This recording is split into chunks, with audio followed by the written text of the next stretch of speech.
Umpisahan muna natin ito doon kay Robin Padilla po at kay Rapi Tulfo po mga Boss Chief Amuser. Kasi 'di ba etong mga panahon na ito laging nagmamagaling po. Simula po nung naupo bilang Senate President po si Alan Peter Cayetano, doon na po natin nakita yung mga pagmamagaling po nung isang Robin Padilla at yung angas.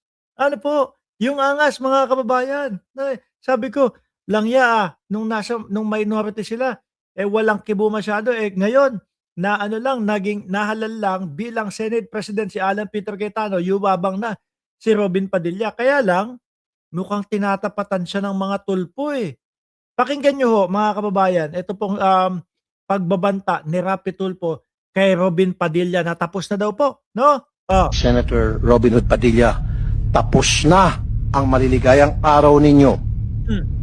Tapos na. Tapos na ang maliligayang araw. Ano kaya ang dahilan nito mga kababayan?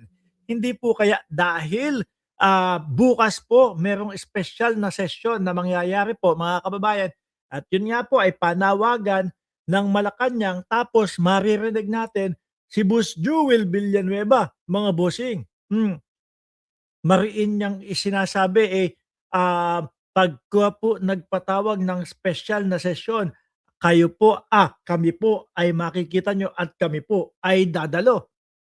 Baka yun yung sinasabi nitong si Senador Rapi Tulfo ho, mga bossing, oh. Puputulin ko na po ang inyong mga sungay, buntot at pangil. Ako. Paulit-ulit. Pero talagang rektahan po nasabihan. Talagang Robin Padilla, pati yung grupo ninyo, tapos na ang maliligayang araw ninyo. Ano kaya reaksyon ni Robin Padilla kay Rapi Tulfo? Sabi ni Margarita, dapat arestuhin ang mga hayop na yan, protektor ng kriminal at plunder ang mga yan. Po, para wag na tayo magkahiyaan, wag nyo na pong gawin yan. Dahil I will expose you. Papahiyain ko po kayo kahit saan korte tayo makarating. Ayan ang maganda, di ba? Sabi ni Sir Sunny Reyes, persolala na ang kasunod. Yun nga po ang tanong ko sa inyo mga kababayan. Ano sa tingin ninyo yung yung sitwasyon sa Senado? Kasi dati kung makikita po natin yung mga senador, mga bossing, no? Pagkatapos ng mga sesyon, although nagdedebate sila, magkakaiba yung kanilang mga pananaw, pero pagkatapos biglang nagkakamayan, nagkakamustahan, parang okay lang. Pero iba na po yung Senado ngayon, mga kababayan. Simula po nung naging Senate President si Alan Peter Cayetano at simula po nung papalapit na po mga Boss Chief Amuser, yun pong impeachment ng Vice Presidente nagiging wild na itong kampo ni Alan Peter Cayetano. At isa pa talagang rektahan silang naninira. Di ba? Inumpisahan ho yan ni Alan Peter Cayetano mga bossing na alam niyo yung sinabi niya na yung kabilang grupo o yung mga minority kasi nung panahon nila na yun ay sila yung majority. Nung panahon na sila ay majority, ang sinasabi niya, alam nung kabilang grupo. Meron daw nakakaalam doon sa kabilang grupo, which is yung grupo nila Win Gatchalian na magkakaroon ng barilan at hindi daw sila sinabihan mga bossing. Sabi naman po ng grupo nila Risa Ontiveros, tapos na ang trabaho nun, natural uuwi na kami. Di ba? Yung mga ganong paninira po, sa kanila nanggaling ho mga kababayan. Kaya nga sabi ni Ma'am Edna Mauricio, mayayabang ang DDS, Senator. Lalo na si Robin Padilla.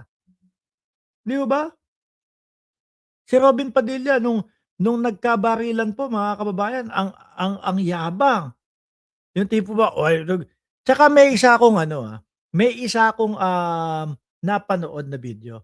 Yun po mga Boss Chief Amuser, yung inaalam yung identity, chine-check yung 18 Marites habang gumagana po o habang yung Blue Ribbon Committee ni Erwin Tulfo ay nagmi-meeting po doon sa loob ng Senado na ang akala natin itong 18 Marites ay pupunta doon sa Blue Ribbon meeting ni Senator Erwin Tulfo pero dumiretso doon sa opisina ni Robin Padilla, yung si Robin Padilla Parang na gano'n lang nung usaa, nahawakan lang, magaan na magaan. Hindi naman itutulak ng mga usaa yun sa harap ni Robin Padilla.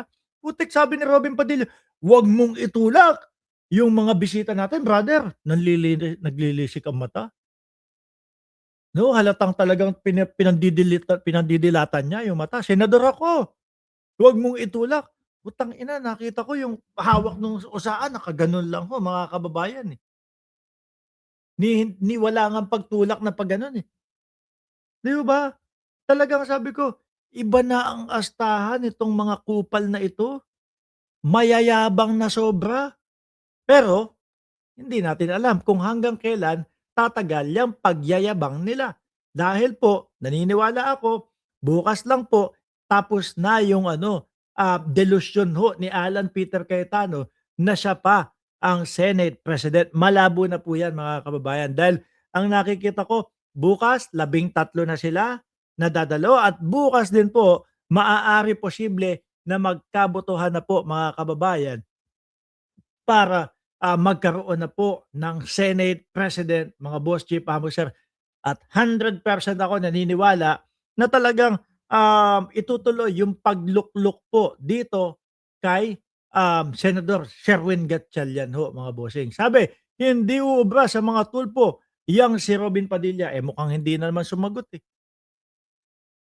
Mukhang hindi na sumagot mga kababayan. Pero kung kung suntukan o suntukan lang dahil gano'n yung angas ni Robin Padilla, parang lagi makikipagsuntukan doon sa loob ng Senado. Tingin ko hindi uubra, 'no, miski kay Erwin Tulfo mga kababayan. Eh, ipagkumpara ba naman natin yung isang aktor, 'no, na sa pelikula matapang, sa kanyang mga pelikula yung aastig-astig.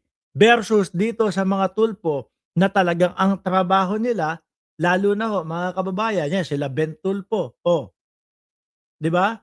Investigative journalism yung trabaho niya na talagang kinakailangan, talagang bibira at bibira yan. Pagka pinatayan ka ng camera, lagot ka, 'di ba? Hindi po puwede sa kanila yung pupugak-pugak.